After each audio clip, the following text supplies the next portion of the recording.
मैंने अपनी अलमारी से ताकत वाली गोली निकाली जो कभी कभार रोहित लेते थे और मैं किचन में चली गई। मैंने हल्दी बादाम वाला दूध उबाला और उसमें एक गोली डाल दी ताकि रोहित को थोड़ी ताकत मिल सके। ऐसा करते करते रात के 10 बज चुके थे। फिर मैंने जल्दी से दूध का गिलास लिया और रोहित के कमरे में चली गई। रोहित बड़े ध्यान से मेरा इंतजार कर रहे थे। जैसे ही मैं अंदर आई, रोहित खड़े हो गए और मुझे देखने लगे। जब वो कुछ नहीं बोला, तो मैंने ही पूछ लिया, ऐसे क्या देख रहे हो? बताओ मैं कैसी लग रही हूं? रोहित ने संकोच में कहा, चाची, मन तो ऐसा कर रहा है कि आपको अभी खा जाऊं। मैंने हंसते हुए उसे दूध का गिलास पकड़ा दिया और कहा, मुझे खाने की जरूरत नहीं है, बस तुम इसे पी लो। रोहित ने जल्दी से गिलास पकड़ा और एक सांस में दूध पी गया। दूध पीते ही, दोस्तों, तो चलिए आपको शुरू से कहानी सुनाती हूं। मेरा नाम किरण है। मेरी उम्र 30 साल है, लेकिन मेरा दिल हमेशा जवा रहता है। मेरी हाइट करीब 5 फीट 5 इंच है और जब मैं साड़ी पहनती हूं तो ऐसा लगता है मानो सब कुछ ठहर सा जाता है। मेरी गोरी रंगत पर जब सूरज की किरणें पड़ती हैं तो लगता है जैसे मैं चांदनी रात में टहल रही हूं। अब बात करते हैं मेरे 20 साल के भतीजे रोहित की, जो मेरा बहुत प्यारा है। उसकी मासूमियत और जोश ने मेरे मन में एक अलग सी हलचल मचा दी है। जब वो मेरी तरफ देखता है तो उसकी आंखों में एक खास चमक होती है, जैसे वो कोई खूबसूरत ख्वाब देख रहा हो। तभी वो मुझसे कहता है, चाची, आज आप सचमुच बहुत सुंदर लग रही हैं। मेरे पति मोहित तो कभी-कभी दिन में ही मेरा पूजन कर देते हैं। हम शहर में रहते हैं क्योंकि मेरे पति सरकारी नौकरी करते हैं। मेरी 1 साल की बेटी भी है, इसलिए दूध की थैलियां भी बड़ी है। मैं अपने पति का आशीर्वाद समझकर हर दिन उनका प्यार लेती थी। भले ही हमारी शादी को 6 साल हो चुके थे, लेकिन मोहित अभी भी मुझे बहुत प्यार करते थे। वैसे आमतौर पर उसका रंग काला ही होता है, लेकिन मैं हमेशा साफ सफाई रखती थी और कभी कभार मेकअप भी कर लेती थी। पिछले महीने कुछ ऐसा हुआ जिसका हमें जरा भी अंदाजा नहीं। पास बैठा था। फिर रोहित अपने कमरे में जाकर समय पर सो गया था। मोहित के चेहरे पर थोड़ी राहत थी, लेकिन वो अभी भी दर्द में था। तभी मेरी अंदर की भावनाएं बाहर निकल पड़ी। मैंने मोहित के पास बैठकर कहा, वो भी क्या दिन थे जब आप रोजाना भूत मारा करते थे। मोहित ये सुनकर मुस्कुराने लगे। क्या हो गया मेरी रानी, आज तो पूरी मजे में लग रही हो। मैंने कहा, नहीं जी, आपको तो मजाक लग रहा है और इधर मेरी बुरी हालत हो रखी है। सच बताओ तो इस भूत ने मेरा बुरा हाल कर दिया है। मेरे पति बोले, मैं तुम्हारा दर्द समझता हूं किरण, मेरा भी बहुत मन करता है, लेकिन क्या करूं, मैं तो ठीक से खड़ा भी नहीं हो सकता। बस थोड़े दिन और निकाल दो, फिर देखना मैं इस भूत का क्या हाल करता हूं।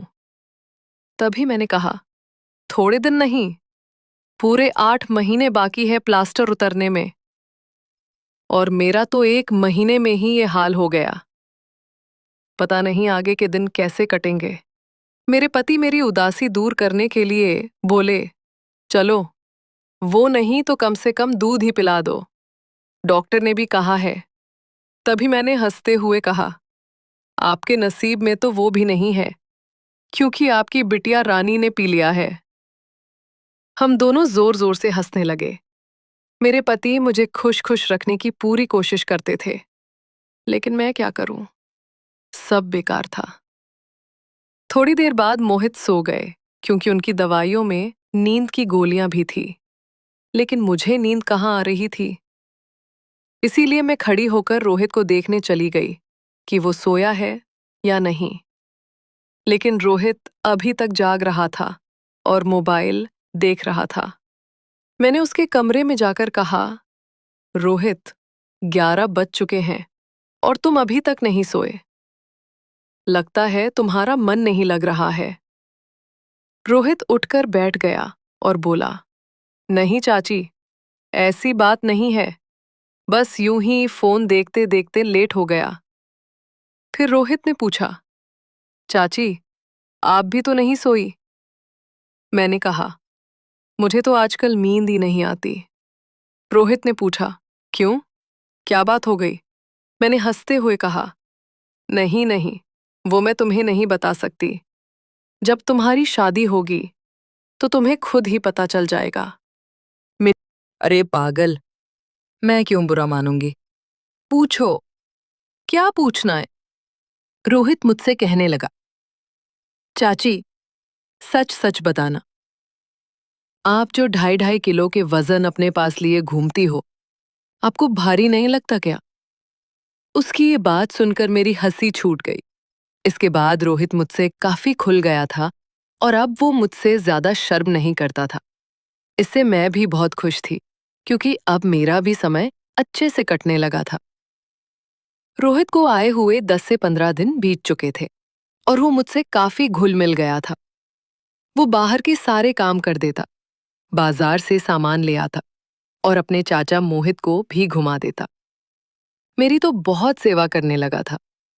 शाम को मेरा सिर भी दबा देता और कभी-कभी मेरे शरीर को भी आराम देता।